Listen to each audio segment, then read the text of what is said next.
네, 감사합니다. 오늘 우리 주신 하나님 말씀 구약성경 신명기 7장 6절에서 11절까지 말씀입니다. 신명기 7장 6절에서 11절까지 말씀. 신명기 7장 6절에서 11절까지 말씀입니다. 말씀이 조금 길기 때문에 저 여러분 한 절씩 교독하도록 하겠습니다. 제가 먼저 신명기 7장 6절 봉독합니다. 너는 여호와 내 하나님의 성민이라. 내 하나님 여호와께서 지상 만민 중에서 너를 자기 기업의 백성으로 택하셨나니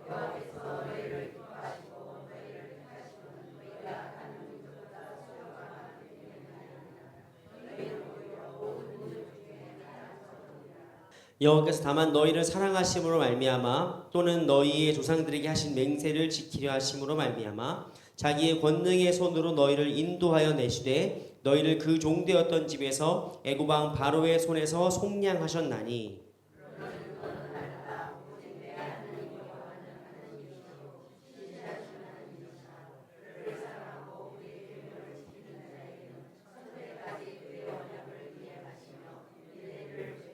그를 미워하는 자에게는 당장에 보응하여 멸하시나니 여호와는 자기를 미워하는 자에게 지체하지 아니하시고 당장에 그에게 보응하시느니라. 그런즉 너는 오늘 내가 내게 명하는 명령과 규례와 법도를 지켜 행할지니라. 아멘. 네. 어떻게 오늘 마이크 소리가 괜찮으시죠? 네, 지난주에 마이크가 울린다라고 우리 교회 성도들한테는 따로 연락을 못 받았는데 네, 저 멀리 다른 교회 성도들이 저한테 마이크가 울려! 네, 그렇다고 하네요. 네, 중요한 얘기는 아닙니다. 근데 어쨌든 오늘은 그래서 이 에코 빼는 법을 다 배웠기 때문에 네. 안 울리죠? 네, 좋습니다. 네, 좋습니다. 여러 가지로 매주 뭐가 하나씩 생기고 매주 뭐가 하나씩 터지고 뭐 그런 일을 하고 있습니다. 어제 그 남서 시차례에서 신영준 목사님 설교 제가 올린 거 보셨어요? 유튜브에서? 200분이 넘게 보셨더라고요. 그래가지고 눈물 났어요? 그렇구나. 아무튼 아니 설교를 듣는데 보통 시차례나 노예 설교는 한 길어야 15분 하는 겁니다.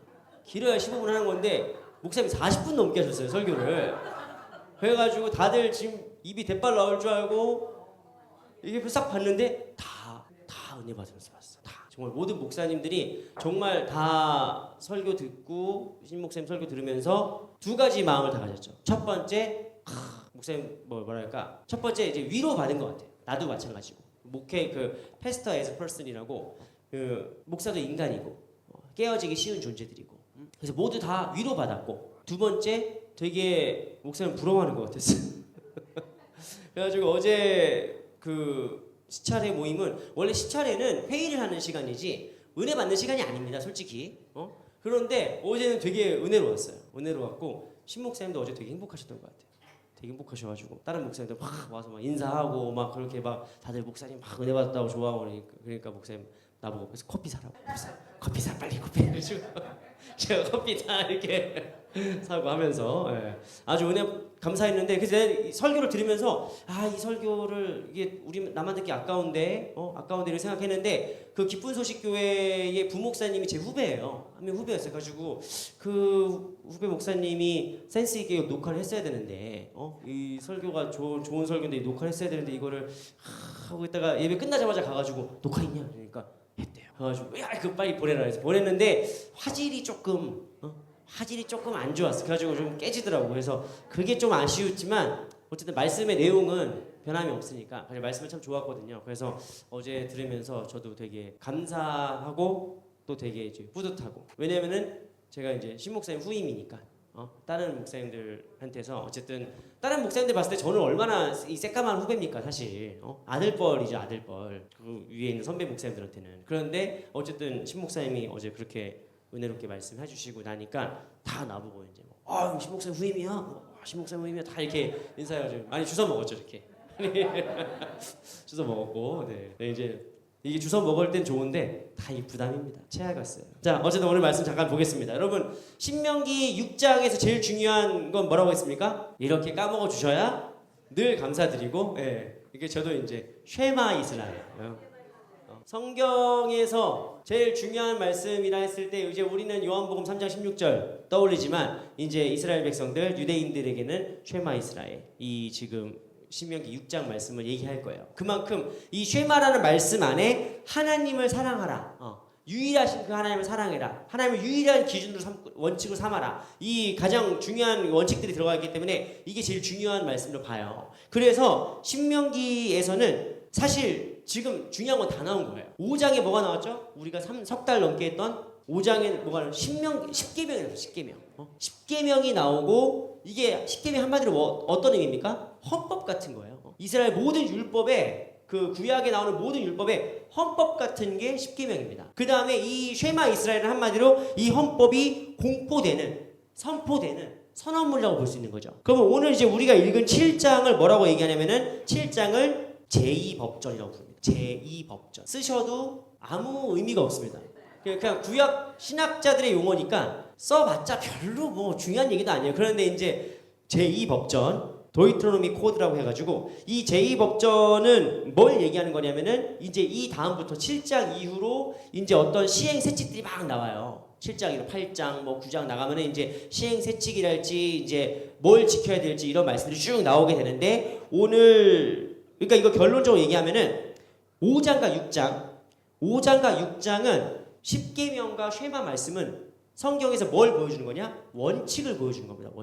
원칙을 보여주는 거예요. 믿는 사람들의 원칙을 보여주는 것이고 이제 8장과 9장 이 뒤에 나오는 8장과 9장에 뭐가 나오냐면은 경고가 나옵니다. 경고. 너희들이 이방인들과 같이 이제 하게 된다면 아무튼 그런 경고들이 나오는 거고 승리 후에 너희들이 자기 의에 빠지고 교만에 빠지고 역시 나는 잘돼 나는 역시 강해 이렇게 생각하면은 너희들이 어떻게 될 건지에 대해서 이제 경고가 나오고 있는 것입니다. 그 다음에 오늘 얘기하는 이 7장 말씀이 이 7장 말씀이 뭘 보여주는 거냐면은 어플리케이션 적용을 보여주는 겁니다. 적용에 대해서 보여주는 겁니다. 그래서 오늘 7장은 결론적으로 이 두 가지 의미가 다 들어가 있어요. 원칙과 경고의 이 중간을 잇는 장으로서 그 외부에 대한 단호함이 들어가 있고 내면의 정체성을 회복하는 원칙이 다 들어가 있는 내용입니다. 뭐 개론적인 얘기니까 대단히 뭐 이렇게 중요하게 생각하신 건 없고요. 그래서 7장의 전체적으로는 이 네 가지 부분으로 그 전개가 되는데 1절부터 5절까지 말씀은 분리를 얘기하는 거고 6절부터 11절까지 말씀 우리가 오늘 읽은 이 말씀은 선택과 예정에 대해서 얘기하는 겁니다. 그 12절부터 16절까지 말씀 보시면은 순종을 하면은 어떤 보상이 임하느냐 라는 보상에 대한 말씀을 약속하시고 있고요. 17부터 26절까지 말씀 보시면 승리의 확신 하나님께서 너희들에게 승리를 주실 것이다. 이 확신이 나와요. 요게 7장 전체를 우리가 조망해 본 겁니다. 조망해 본 거예요. 왜 이렇게 갑자기 막 계속 어렵게 얘기를 했느냐?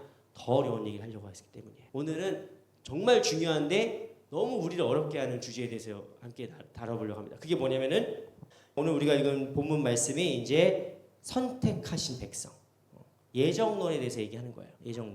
예정론에 대해서 얘기하려고 하는 것이고 자 우리가 읽은 말씀에서 이제 하나님은 이스라엘 백성을 거룩한 백성이요 자신의 소유된 보물로 삼으셨다라고 얘기하고 있습니다. 여러분 성경에서 기본적으로 성경은 여러분이 어떻게 구원받았습니까? 여러분 어떻게 구원받았죠? 예수 믿고 구원받았습니까?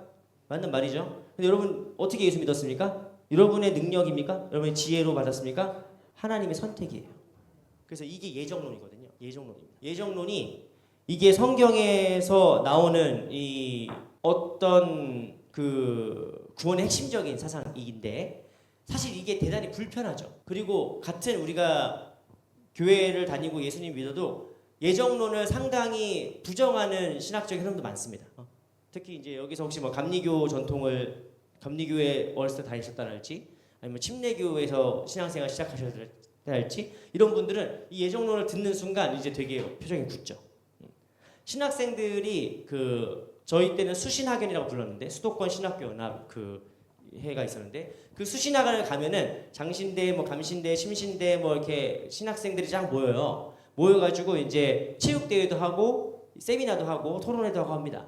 근데 이 토론회 할 때 이 예정론이 나오는 순간 싸움 납니다. 이건 싸움 나는 장면이에요. 왜냐하면 감리교랄지 이 침례교 이쪽 분들은 예정론 하면은 무슨 소리냐 말이 되냐 하면서 이렇게 되는 거예요.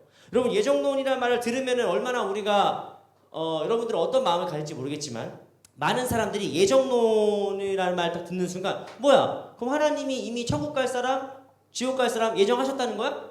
그러면 예수 안 믿어서 죽은 우리 누구는 이미 지옥 가려고 예정됐다는 건가? 어차피 예수님이 구원하려고 하나님이 구원하려고 예정하신 사람들은 뭔 짓을 해도 그냥 천국 가나? 그럼 뭐더러 전도를 하나? 어차피 하나님이 다 구원하실 건데 전도가 뭐가 필요하냐? 이런 식으로 가는 거예요. 그러니까 이 예정론이라는 말 자체가 사람들한테 어떻게 들리는 거냐? 결정론으로 들립니다. 결정론. 예정론이라는 말을 듣는 순간 사람들은 이게 결정론처럼 보이는 거죠. 이것처럼 유사하게 보는 거예요. 그러니까 이게 마치 하나님이 우리를 태어나기도 전부터 너는 천국 갈 사람, 너는 지옥 갈 사람 이렇게 구분해버린 것 같고 우리를 그냥 꼭두각시 인형처럼 만드는 것 같고 그리고 하나님이 사랑의 하나님이신데 왜 버려? 누굴 왜 버려? 누구는 선택하게 하고 누구는 왜 버립니까? 그러니까 하나님이 사랑의 하나님이 아니라 이 예정론에 따르면은 마치 잔혹한 폭군, 너무 잔혹하신 분, 사람을 버릴 수 있잖아요. 그런 걸로 보이는 거죠. 그래서 예정론을 실제로 깔뱅주의에서 최초의 장로교가 형성된 다음에 전도 안 했어요. 왜? 하나님이 예정하셨는데 뭘 뭐다로 전도를 하고 하나님이 이미 예정하실 건데 구원을 이루실 건데. 그래서 여러분 이 예정론이라는 말은 안 믿는 사람들에게도 기분 나쁜데 믿는 사람도 듣다가 기분 나빠요. 왜냐면 나는 어렸을 때 내가 말씀드렸잖아요. 우리 그때 모교회 목사님이 좋으신 분이세요. 되게 그때 보셨죠? 위임식 때 좋으신 분인데 약간 조금 그런 게 있었어요. 그러니까 십자가를 보고도 눈물이 나지 않으면 하나님 자녀가 아니다 뭐 그런 거 있잖아요. 그런 것도 있고 또 이제 나는 어렸을 때 제일 내가 무서워했던 말씀 중에 하나가 뭐냐면은 알곡과 가라지 본문입니다. 알곡과 가라지가 있는 거예요. 어떤 밭에 있는데 하나님 주인은 알곡을 막 심은 거예요. 근데 밤중에 원수가 와가지고 가라지를 막 심었어. 그래서 이거 어떻게 하죠? 라고 하니까 그 주인이 뭐라고 얘기합니까? 냅둬라. 지금 가라지 뽑다가 알곡도 뽑혀 나갈라. 그러니까 그냥 냅두고 추수 때 보자. 추수 때 보자는 거예요. 그러면서 꼭 목사님들이 마지막에 이렇게 덧붙입니다. 여러분 알곡입니까? 가라지입니까? 그러는 거예요. 내가 그 얘기를 들으면서 나 가라지면 어떡하지? 근데 평생 예수 믿었어. 근데 평생 교회 다녔어. 근데 평생 하나님 시키는 대로 다 했어. 근데 죽어가지고 하나님 딱 가는데 하나님이 너 아닌데? 너 가라지인데? 너 여기 왜 왔니? 그럼 얘기하면은 이거 뭐야 이게? 그래가지고 예수를 믿는데 어떻게 믿느냐? 불안하게 믿어요. 믿긴 믿는데 불안해. 나 천국 가는 거 맞아? 나 괜찮은 거 맞아? 나 알곡인 거 맞아? 나는 실제로 몇 번 들었습니다. 이 얘기를. 내가 임종 예배도 갔었고 내가 입관 예배, 발인 예배, 안장 예배까지 다 장례를 치러드린 남편 집사님, 남편 이게 성도님 치러드렸는데 와이프 되시는 권사님이랑 와이프 되시는 분들이 저한테 와가지고 목사님 근데 제 남편이 제정신이 아닐 때 영접기도 받았는데 병상세례 받았는데 천국 갔을까요? 내가 CCTV 확인할 수는 없잖아요. 그 권사님한테 근데 권사님도 그러신다니까요. 불안해. 우리 남편 천국 갔을까요? 그러니까 이 예정론이라는 말이 우리의 구원을 불안하게 만들어요. 왜 예정론이 불편한지 아시겠죠? 예정론은 불편한 겁니다. 그래서 이 장로계의 깔뱅이 이 예정론이 영어로는 안 써놨네요. 영어로 프리데스티네이션인가 뭐 그래요. 그러니까 이제 미리 예정돼 있는 거죠. 미리 예정돼 있는 건데 이거를 영어로 뭐라고 부르냐면은 예정론이라기보다는 이거를 그냥 칼비니즘이라고 불러요. 칼비니즘. 왜냐하면은 칼빈주의자들이 장로교 사람들이 이 얘기를 제일 많이 하니까 칼빈주의라고 부르거든요. 그러니까 이제 칼빈주의라는 말을 듣는 순간 마치 이거 칼뱅이 만든 말 같잖아. 장깔뱅, 장로교의 아버님 장깔뱅이 이걸 만든 말 같잖아요. 장깔뱅이 만든 말 같아서 우리가 왠지 이게 막 싸움이 벌어지고 막 그러는 건데 사실 장깔뱅이 만든 말이 아닙니다. 성경에 예정론적인 표현들이 많이 있는 거예요. 그 중에 이제 우리가 오늘 읽은 이 말씀 신명기 7장 이 말씀도 있고 두 번째로 성경에서 예정론을 가장 강력하게 말하는 사람이 누구냐? 사도 바울입니다. 사도 바울 우리 에베소서 1장 4절 5절 말씀 찾아보겠습니다. 말씀이 되게 많은데 이거 다 찾아볼 수는 없고 에베소서 1장 말씀 1장 4절에서 5절까지 말씀 함께 찾아보겠습니다.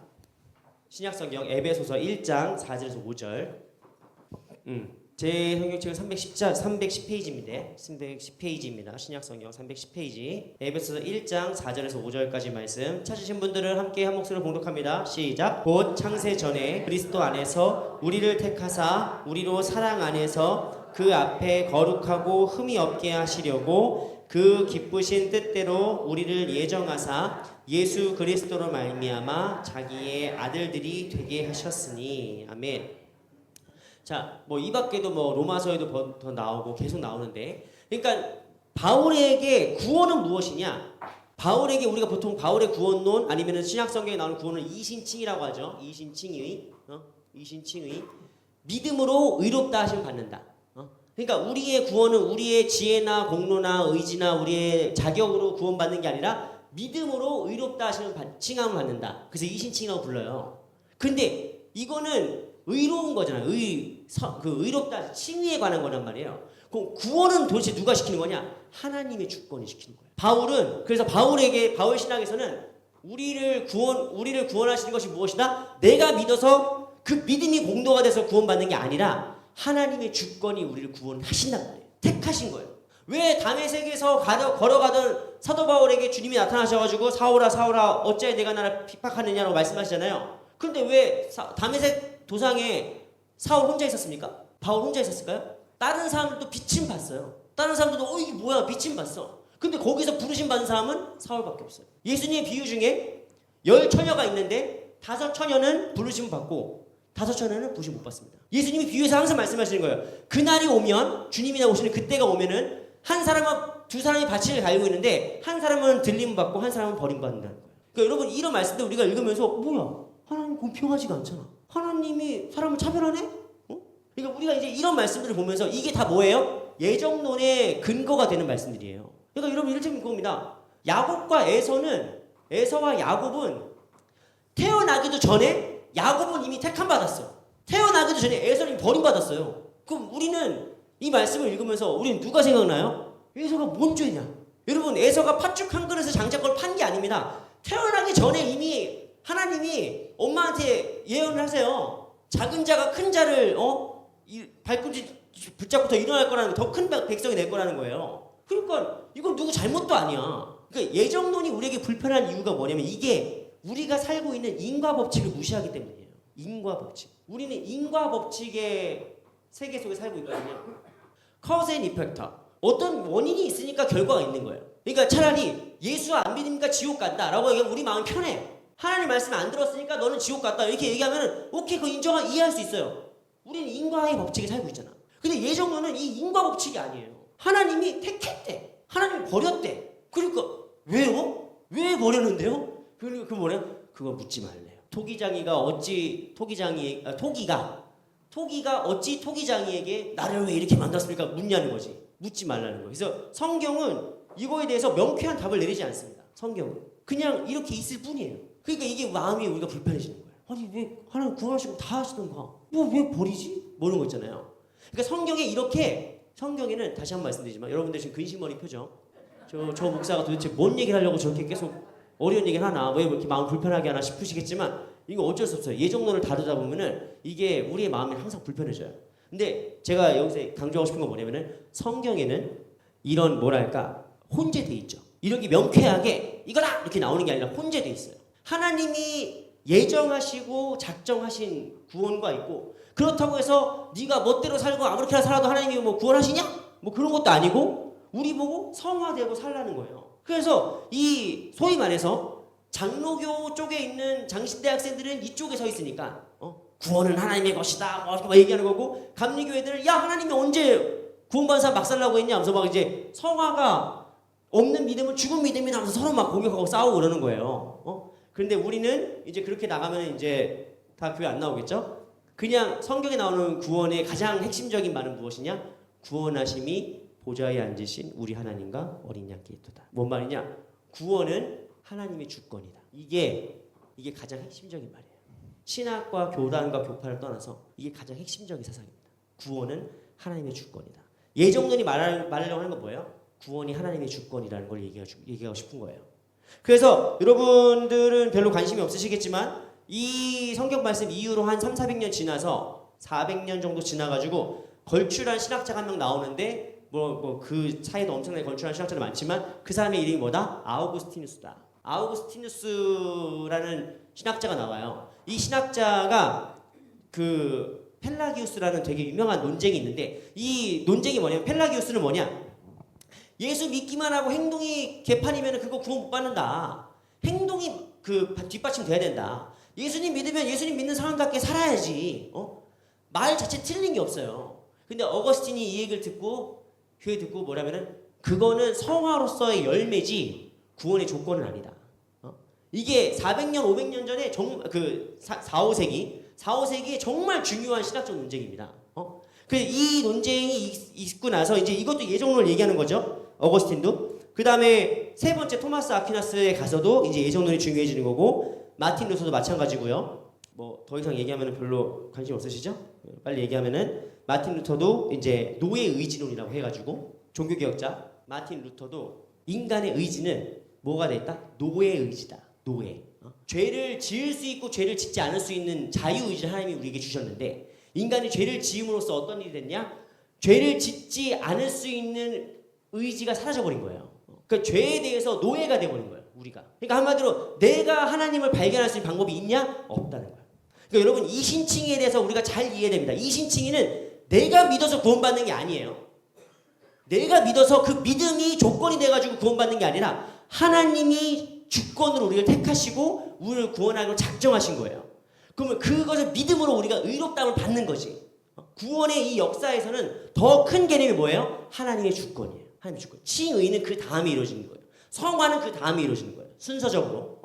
구원과 칭의와 그 성화가 비슷한 의미지만 좀 다른 그 순차적으로 이어지는 겁니다. 그래서 이 모든 것들을 정리한 사람이 누구냐? 잘 정리한 사람이 이제 외국에서 미국에서 계셨던 분들은 존이라고 하죠. 존 칼빈 이렇게 얘기하시고 유럽에서 있던 사람들은 존 깔뱅이라고 얘기하는데 아무튼 이제 존 깔뱅이라는 사람이 이제 장로교의 시초가 되는 이분이 이 말을 한마디로 줄여가지고 뭐라고 했냐? 예정론이라고 했다. 성경에 나오는 이제 수많은 구원에 대한 하나님의 주권과 하나님의 구원하심과 이런 거에 대해서 정리해가지고 예정론이라고 부르는 겁니다. 그래서 이 예정론을 얘기할 때 장로교 사람들이 모르겠습니까? 장깔뱅이 몰랐겠습니까? 사람들이 예정론 듣자마자 불편해하고 뭐야 가만히 있어봐 이상하잖아. 그럼 뭐 아까 우리가 얘기했던 그런 불만과 질문이 그때 당시 없었겠습니까? 다 있어요. 이 예정론이라는 말 자체가 사람을 되게 혼란스럽게 만들고 어렵게 만든단 말이에요. 그런데 바울도 알고 어거스틴도 알고 루터도 알고 뭐 깔뱅이도 알고 다 아는 얘기예요. 하지만 이거를 얘기하지 않을 수가 없는 이유가 뭐냐? 첫 번째 성경에 써 있어요. 성경 예수님께서 말씀하시고 성경에 써 있는 거예요. 두 번째 여기서 얘기하는 건 뭐냐? 첫 번째 성경에 써 있고 예정론이. 두 번째 예정론을 왜 얘기하는 거냐? 우리의 구원이 여러분의 조건이 달라지지 않는다는 걸 보여주기 때문입니다. 다시 한번 우리의 구원이 하나님의 선택이 달려있기 때문에 어떠한 상황과 어떠한 환경과 어떠한 조건에도 달라지지 않는다는 걸 보여주는 거예요. 이걸 한마디로 뭐라고 합니까? 구원의 확실성. 구원의 확실성. 이게 예정론입니다. 예정론이 진짜 얘기하고 싶은 건 이거예요. 여러분 지금이야 우리가 건강하고 지금이야 우리가 멀쩡하고 지금이야 우리가 다 여기서 건강하게 신앙생활하고 이제 나와서 예배 드리니까 잘 모르겠지만 이제 조금 뭐 몸이 아프거나 어렵거나 그런 분들이 만약에 교회를 못 나온다고 해보세요. 아파서 이제 교회를 못 나와. 그럼 그분의 구원이 흔들립니까? 사실 뭐 이름을 실명을 얘기하기는 어렵지만 어떤 되게 유명한 목사님이 이제 임종하실 때쯤 돼가지고 약간 좀 이렇게 치매처럼 모아가지고 약간 막 좀 하나님 막 부정하고 막 그런 거 막 안 믿는다고 막 그런 약간 치매처럼 와서 그런 일이 있어요. 그 교인들 다 쉬쉬하고 막 그랬단 말이에요. 그럼 여러분 그분 말년에 그렇게 얘기해가지고 그분 지옥 갑니까? 하다못해 제 조카가 자폐인데 자폐에 있는 애가 물론 어렸을 때부터 교회를 열심히 다녀가지고 어렸을 때 교회 좋은 교회에서 이제 사랑받고 자라가지고 막 찬송가도 부르고 기도도 하고 하지만 여러분 그러면 장애를 갖고 특히 지적 장애 갖고 태어난 사람들은 다 지옥 갑니까? 예수님 구원 고백 못하면은? 그러니까 우리가 살다 보면은 그냥 사지 멀쩡하고 그냥 평범한 사람들의 하나님으로 우리가 국한할 수가 있어요. 그냥 하나님의 사실 사랑과 하나님의 구원의 계획은 말 한마디 잘하지 못하는 연약한 아니면 아픈 나 혼자 힘으로는 걸어갈 수 없어가지고 마치 친구들이 들 것을 들고 지붕에 내려야 되는 사람처럼 혼자 아무것도 못하는 사람도 있는 거예요. 근데 그 사람을 보고 주님께서 뭐라고 한마디 첫 마디가 뭔지 아십니까? 소자야 네 죄사함을 받았다. 뭐예요? 구원이라는 거예요. 그 사람이 단 한 번도 자기 입으로 하나님을 고백한 적이 없어요. 그 사람이 갑자기 병상에 누워있다가 주님 만나가지고 주님 저는 죄인입니다. 저를 뭐 구원해 주십시오. 기도한 적도 없어요. 친구들이 그 친구를 지붕에서 내리면서 그거를 기대하지도 않았어. 그 사람의 영혼을 위해서 기도하지도 않았어. 그냥 고쳐달라고 내린 거예요. 근데 예수님은 그 친구를 보자마자 그 병자를 보자마자 뭐라고 하시는 거예요? 소자야 네 죄사함을 받았느니라. 구원해 버렸어. 그래서 바리새인들과 서기관들이 저 사람이 뭔데 죄사함을 해? 당신이 뭔데 죄를 사합니까? 그러니까 예수님 뭐라고 말씀하십니까? 인자에게 죄사함의 권능이 있는 거 보여주려 하는 거다. 그래서 뭐라고 하세요? 이제 네 침상을 들고 나가라. 그러니까 그 다음에 치유가 일어나요. 응? 여기서 얘기하고 싶은 게 뭔지 아세요? 구원은 그냥 하나님의 주권이에요.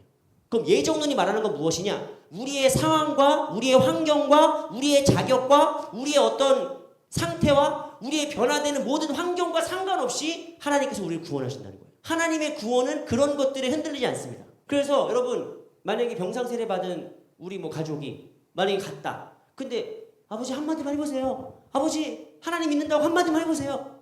예수님 믿는다고 한마디만 해보세요. 근데 이분이 말을 못하셨어. 그 우리 아버지 지옥 갔나? 불안할 필요가 있습니까? 없습니까? 하나님이 원하시면 구원하시는 거예요. 여러분 우리의 믿음이 이 믿음이 있어야 된다. 이것이 예정론이 원래 얘기하려는 거예요. 뭐죠? 구원의 절대적인 확실성이죠. 우리는 수많은 성도들이 내가 정말 구원받았나? 나중에 나 끝나고 갔는데 가라지 아니요? 이런 불안함 속에 있을 때 예정론이 말하는 건 무엇이냐? 너의 불안은 너의 감정과 상관없다는 거예요. 내가 부흥회 가가지고 막 기도하고 불 꺼놓고 주여 막 목이 쉬도록 찬양하고 막 하면 기도하고 하면은 왠지 오늘은 구원받은 것 같아. 나 당장 오늘 죽어도 천국 갈 것 같아. 근데 다음날 돼가지고 또 죄짓고 또 잘못하고 성경에 나오는 표현 중에 내가 되게 적나라하게 내가 느끼는 표현 중에 뭐냐면은 마치 개가 토한 것을 도로 먹듯이 똑같은 죄를 반복하고 그렇게 분명히 어제 지난주에 막 부흥회 때 회개하고 눈물로 회개하고 기도했는데 그 죄를 내가 똑같이 또 줘. 그러면 마귀가 우리한테 어떻게 속삭인 줄 아십니까? 네가 뭘 구원받은 백성이야? 네가 뭐 변한 게 뭐가 있다고? 너는 역시 자격이 안 돼. 너는 안 돼. 이렇게 속삭인단 말이에요. 그때 우리에게 그 보증이 되는 게 뭔지 아십니까? 예정론이에요. 하나님이 우리를 구원하시기로 작정하셨다. 예정하셨다. 그러니까 예정론이 원래 예정론에 대해서는 저희가 다음에 한번 뭐 GSS 세미나를 할지 이럴 때 한번 더 다루긴 하겠지만 물론 여러분 표정을 보니까 더 다루면 안 되겠네요. 표정이 보니까 뭐 결론이 뭐야? 결론이 없으니까 지금 제가 이렇게 말을 빙빙 도는 건데. 그러니까 예정론이 결국 얘기하고 싶은 건 무엇이냐? 구원의 확실성을 얘기하는 거예요. 구원의 확실성, 하나님의 주권. 우리는 우리의 자격과 우리의 조건으로 구원받는 게 아니고 하나님이 우리를 전적으로 선택하셨다. 이 얼마나 감사한 일이냐? 이거를 알려고 하는 거지. 나는 쟤는 구원받는 거 맞아 아니에요? 뭐 이거를 얘기하려고 하는 거 아니란 말이에요. 그리고 결론적으로 무엇이냐? 구원하심이 보좌에 앉으신 우리 하나님과 어린 양의 도다. 이게 모든 성도들의 최후의 고백입니다. 요한계시록에 나오는 최후의 고백이에요. 그러니까 구원은 결국 하나님이 하시는 것이다. 이게 제일 중요한 겁니다. 그런데 오늘 말씀이 이 구원 예정론에 있어서 되게 중요한 말씀이에요. 그래서 여기까지 말씀드렸습니다. 우리 7절부터 8절까지 말씀 함께 신명기, 다시 신명기 돌아오세요. 신명기 7장 7절부터 8절까지 말씀을 우리 찾으신 분들은 함께 봉독하겠습니다. 시작. 여호와께서 너희를 기뻐하시고 너희를 택하심은 너희가 다른 민족보다 수요가 많기 때문이 아니니라. 너희는 오히려 모든 민족 중에 가장 적으니라.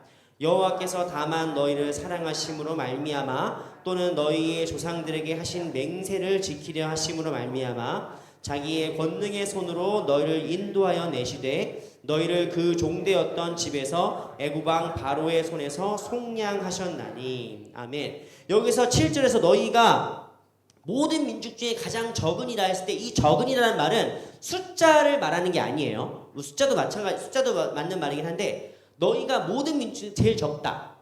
그게 더 적은 사람이면 그러면 더 구원받았나? 그게 여기서 적다라는 말은 히브리어로 메아트라고 하는데 메아트라고 하는데 이렇게 한 번씩 또 모르는 말 써줘야 또 그죠? 목사가 배운 티가 나잖아요. 메아트. 적다라는 말이기도 하고 두 번째 뭔 뜻이다? 약하다는 뜻입니다. 너희가 작고 약하다. 그러니까 여러분 우리가 구원받은 이유가 뭐예요? 우리가 강남 살아서? 우리가 뭐 돈 좀 있어서? 우리가 작고 약한 거예요. 작고 약해서 구원받은 거예요. 그러니까 마치 태어났는데 얘가 냅두면 죽어. 얘가 미숙아로 태어났어. 얘가 팔싹두리로 태어났어요. 얘가 그냥 냅두면 얘 혼자 살 수가 없어요. 그러니까 어떻게 합니까? 어떻게 하죠? 의료진들이 바로 얘를 인큐베이터로 넣어가지고 막 공급해주고 막 하잖아요. 인큐베이터가 얼마라고 했죠? 한 달 있으면은 1억 들어간다면서요. 억대 들어가. 엄청난 근데 지금도 국가에서 인큐베이터 비용은 안 든대요. 돈은 그렇게 몇 천만 원 들어가는데 보험으로 다 해준대요, 그거는. 응? 그러니까 하나님의 선택, 예정, 선택하시고 구원하시는 건 뭡니까? 우리가 자꾸 약해서 냅두면 죽으니까. 냅두면은 죽을 수밖에 없고 지옥으로 갈 수밖에 없으니까 하나님께서 우리를 선택하셨다라는 것입니다. 그래서 7절 말씀 보시면 하나님이 너희를 기뻐하신다라고 했을 때 이 기뻐하신다는 말이 히브리어로는 하샤크라고 해요. 이것도 뭔가 배운 사람은 티를 내야 되니까 하샤크. 하가 모음이 뭐니? 모음이 장모음이고 단모음이죠. 하샤크라고 하는데 이 하샤크라는 말은 하나님이 우리를 기뻐하신다. 그 뜻인데 이렇게 하면은 잘 이게 뉘앙스가 안 와요. 뉘앙스가 안 와요. 이 하샤크라는 말이 어느 원뜻이 뭔 뜻이냐? 남자가 어여쁜 여자를 좋아한다는 뜻입니다. 그러니까 여러분 하나님이 우리를 기뻐하시는데 어떻게 기뻐하시냐? 여러분 지금 눈을 감고 한번 눈을 감아보세요. 눈을 감고 입으로 말씀하지 않으셔도 돼요. 내가 그때 사랑했던 그 여자를 생각해. 내가 그때 좋아했던 그 오빠를 생각해 보세요 한번. 응? 갑자기 입에서 빙그랗게 오빠 이렇게 떠오르분이 있다면 그 감정이 뭐다? 하샤크다. 집에 가면서 괜히 물어보지 마세요. 그게 나요 아니에요? 뭐 이런 거 하지 마세요.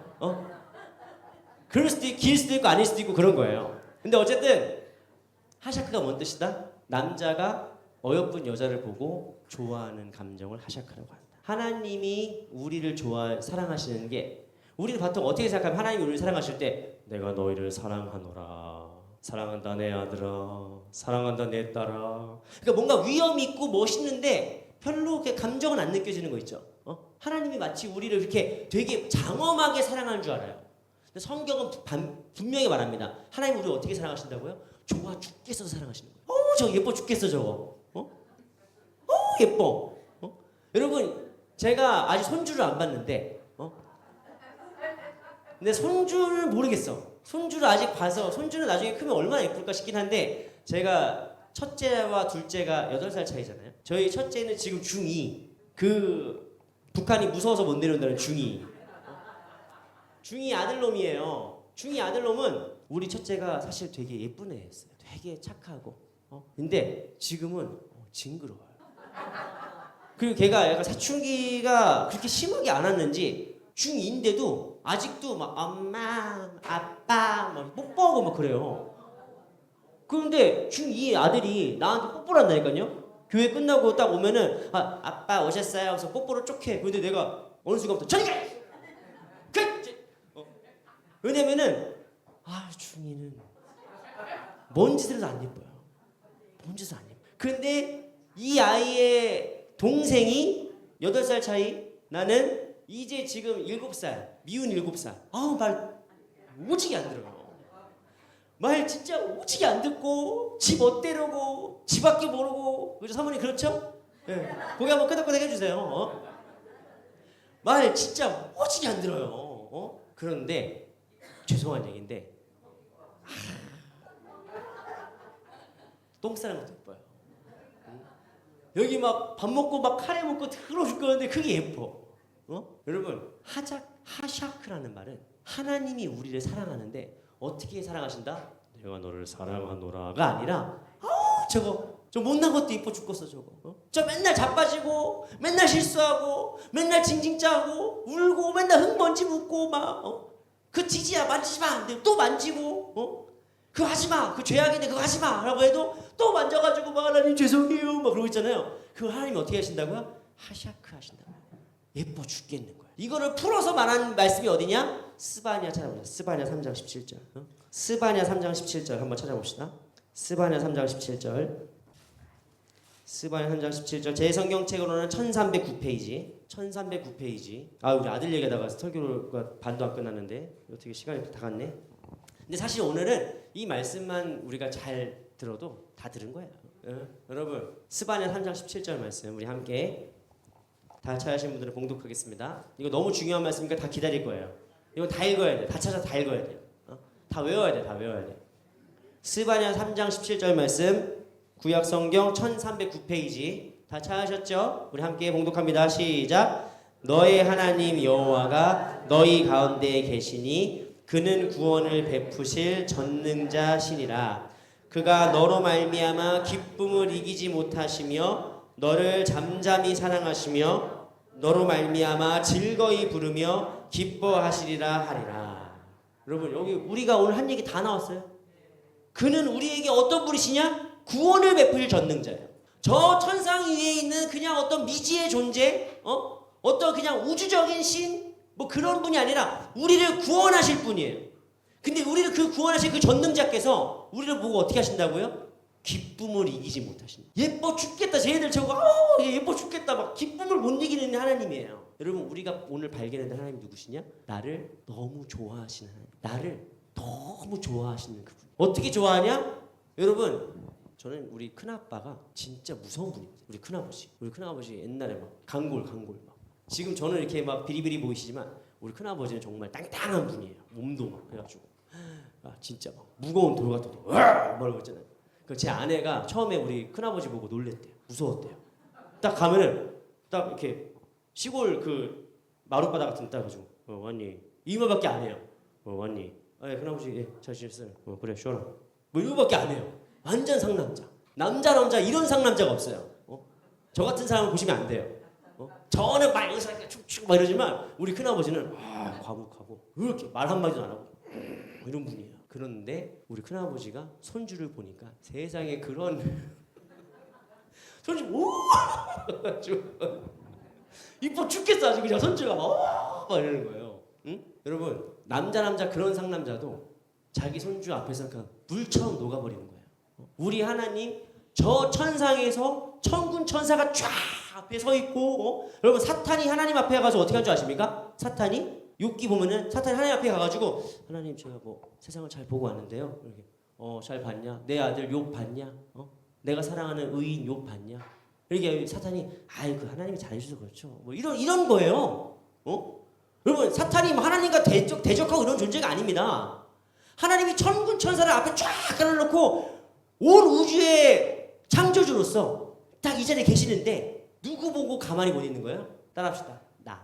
내 가슴에 손을 얹고 나를 보시면은 자리에서 일어나요. 어쩌죠? 야, 쟤 찬양한다. 저 봐라. 야, 쟤 기도한다. 저 교회 억지로 나오던 애인데 저거 뭐 내 이름을 찬양하잖아.